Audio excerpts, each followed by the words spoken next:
Did you know that ultra independence can actually be a trauma response? So there's this full spectrum where on one end you've got this ultra independence. I don't need anyone, I can do everything on my own, and just way over here. And then over here you've got the other end of that where someone is very codependent or just excessively dependent on other people and not even meeting their own needs accurately. But the sweet spot is actually in the middle. It's in interdependence, where someone is independent enough to take care of themselves and they are dependent enough to allow someone else in, to the point where they are admitting that they need other people to help meet needs in their life and create a connection. So respectful, mutual interdependence is really the goal. So today I'm going to be talking about where this ultra independence comes from, what it kind of stems from, and I'm also going to be talking about why we need connection much more than you may realize. I'm Ketra Thompson, and I'm a certified master hypnotist and a relational life recovery coach. And if you're new to my channel, I just want to remind you to be sure and hit like and subscribe so you can be notified every time I post a new video, as well as the fact that there is a link in the description if you'd like to learn more about working with me, what I do, how that works, what it looks like. That's all in the description as well. And in that link, there's a very easy way to set up a consultation call. It's completely complimentary, but it helps you get clarity and helps you to know if we would be a good fit to work together. So be sure and check that out. So first, I want to look at some reasons why people make that shift toward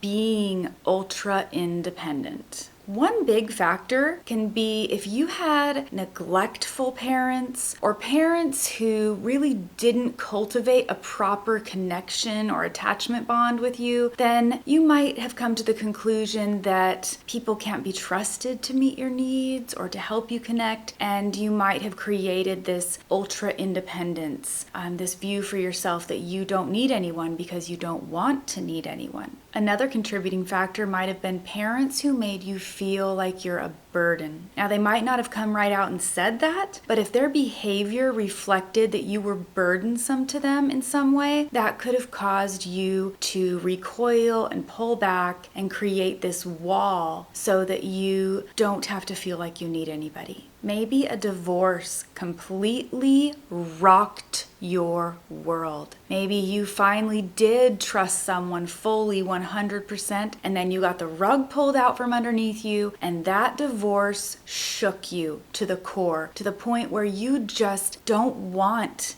to need or depend on anyone ever again. And you put up this barrier again to keep people at a distance because you don't want to ever feel that way again. So any committed relationship where someone swore they would be there for you, they would have your back, they would always be there, then that person abandoned you in some way, can create this inner dynamic and such a sense of fear inside of you that you are not willing to let other people in, and sometimes not even willing to admit to yourself that you actually do need other people in your life, that you do need meaningful connection. So whenever someone didn't meet your needs, wasn't there for you, and left you feeling abandoned, it can create this dynamic of not being able to trust anyone for anything anymore. So if we internalize this life experience and it becomes a core belief inside of us that people just will not be there for us, that they can't be trusted, then we can become ultra independent, and we use that as a way of staying safe. It's this wall that goes up and we keep coming back to it mentally. Nope, I'm not going to go there. I can't trust anybody. Not only can I not trust anybody, I don't need anybody anymore. I need no one. That is ultra independence. You simply, at that point, don't believe that you can handle the pain of being rejected again. The memory of it is so traumatic that you do not believe you can handle it, and you go to almost any length to keep yourself from being at risk of that pain again. So this actually becomes a trauma response. And it becomes a trauma response when this past trauma causes us to globalize this decision, where we are basing this choice of becoming so ultra independent on this past trauma, and we're globalizing it in a way that we assume everyone's going to do this to us. We assume that everyone is a risk like this. And so we keep everyone out. And the people we do let come close, we don't let them come intimately close, dependent close, right? We keep our friendships at a certain distance, and we act like we have everything together and that we just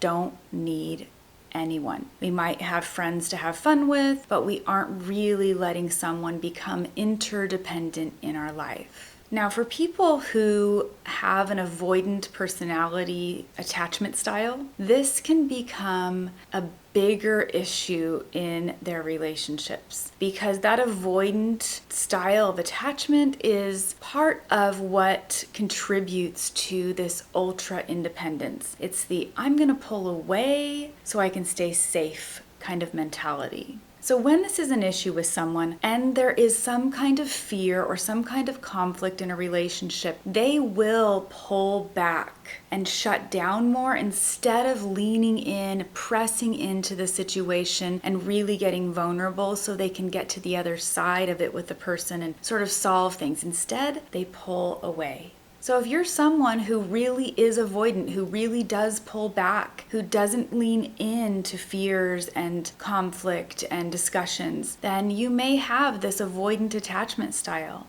And when you're in an intimate relationship and you are avoiding that kind of connection and you're trying to hang on to this ultra independence, it can actually become very neglectful to the relationship. It can be a very hurtful response to the person's intimate partner, because withholding the connection that's needed to have an intimate relationship feels very painful. So let's talk for a minute about what a healthy relationship is supposed to look like.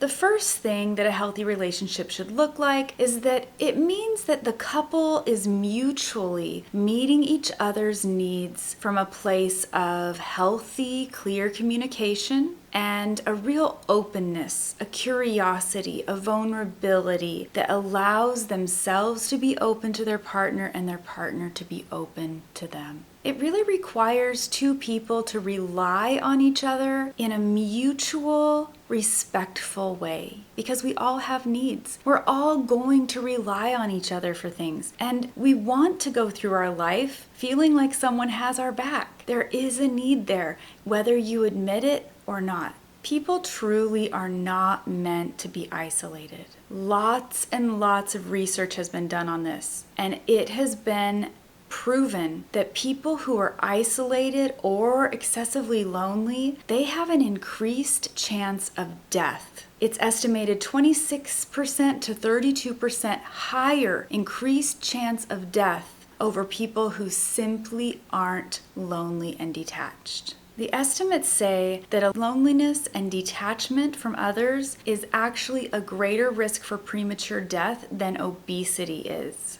It increases people's risk for all kinds of things. Their risk of heart attack, Alzheimer's, and high blood pressure goes way up if they're simply lonely or detached. So all this to say that we are meant to be connected. We're meant to be connected with others, and we're meant to be connected in an intimate, mutually interdependent way. We truly need interdependence with our partner. We don't want ultra independence. We don't want codependence. We want interdependence. If you're someone who struggles with this, it can be very difficult to choose to come close to someone again, to choose to be open and vulnerable with someone again. But it's not impossible. You learned this coping mechanism as a protective function for yourself at a time when you felt like you needed the protection, and you can also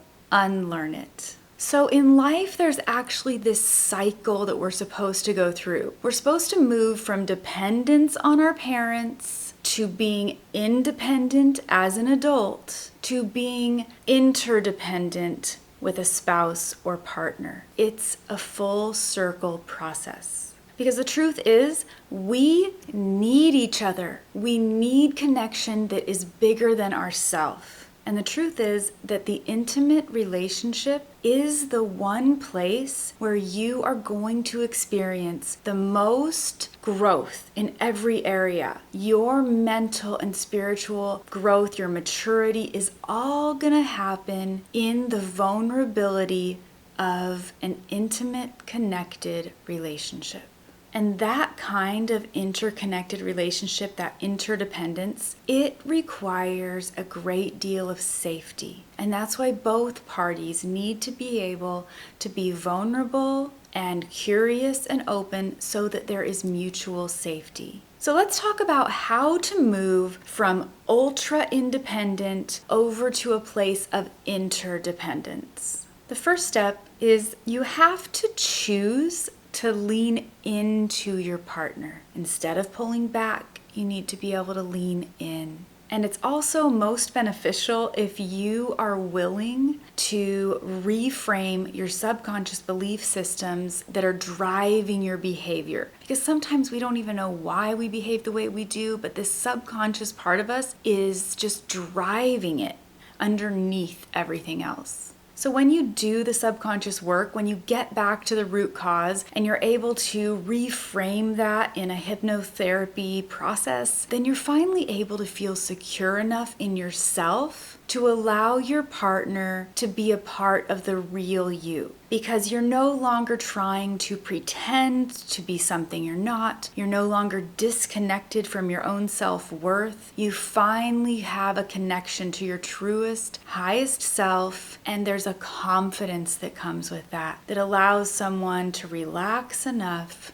to let someone else in. Now let's take just a minute to look at the benefits of being interdependent. First of all, one thing is co-regulation. One of the best things about being interdependent with someone is that you can co-regulate emotionally and even physically with your intimate partner. So for example, if you're really stressed and you can allow the calmness of your partner to come into your world instead of pushing them back, leaning into them, then your partner's calmness can actually bring calmness into your world. It can actually even regulate your heart rate so that you bring your heart rate down to a point where theirs is, and now you get into a state that matches theirs. So regulating that heart rate can be a part of regulating your nervous system. So letting someone else be a part of your world in that way can regulate your nervous system so that it's more on par with theirs. And vice versa. When the other person is having some struggle or worked up, you can be a regulating factor to them as well, especially when you both are connected to your own self-worth.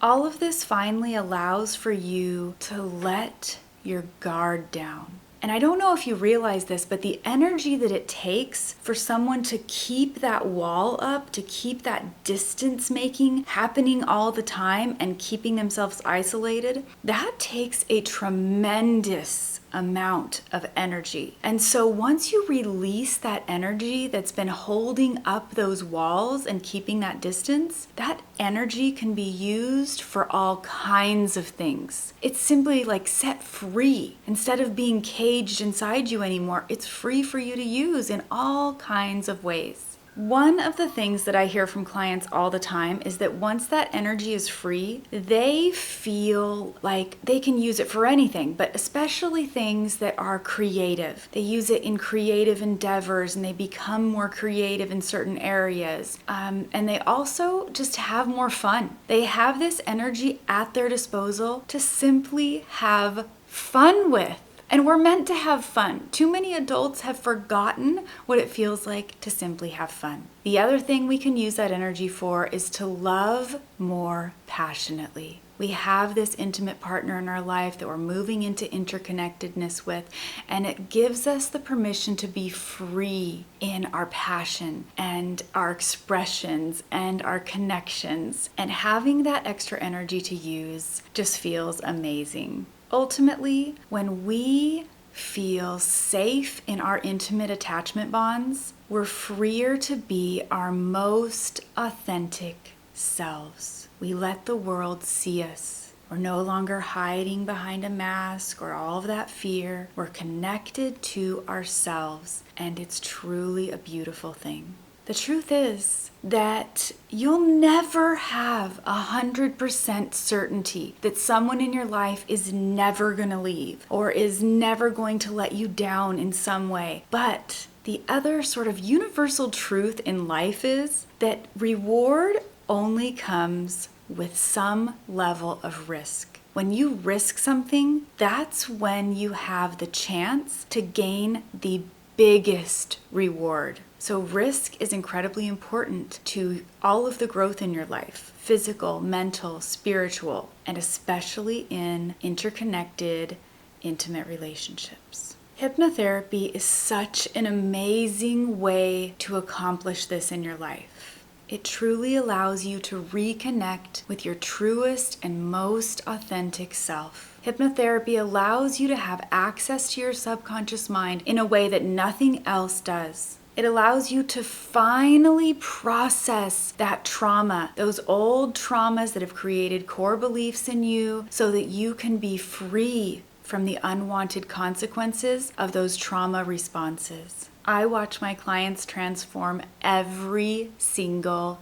day. I watch them as they become their most authentic selves, and they feel so free to let the world see that authentic self. Isn't it time for you to stop holding up those walls? For you to stop wasting all that energy on self-protection and instead set it free so you can live your life in a way that is authentic to who you really are on the inside before those trauma responses were even created. If that's you and you are truly ready to stop this old stuff that's been holding you back, to really break out of the cycle, and if you're really ready to reconnect with your self-worth and your confidence, set up that consultation call. You will never regret it. The truth is, when you change yourself, you absolutely change the world. So remember to check out my website in the description below. Let me know what you think of this video. Comment below. Let me know what you're struggling with. What is an area in your life where you feel like you're too ultra independent? Maybe you feel like you're too codependent. What's your biggest struggle right now? I'd love to hear about it because I'd love to be able to address those issues in future videos. So until next time, curate a life by your own design.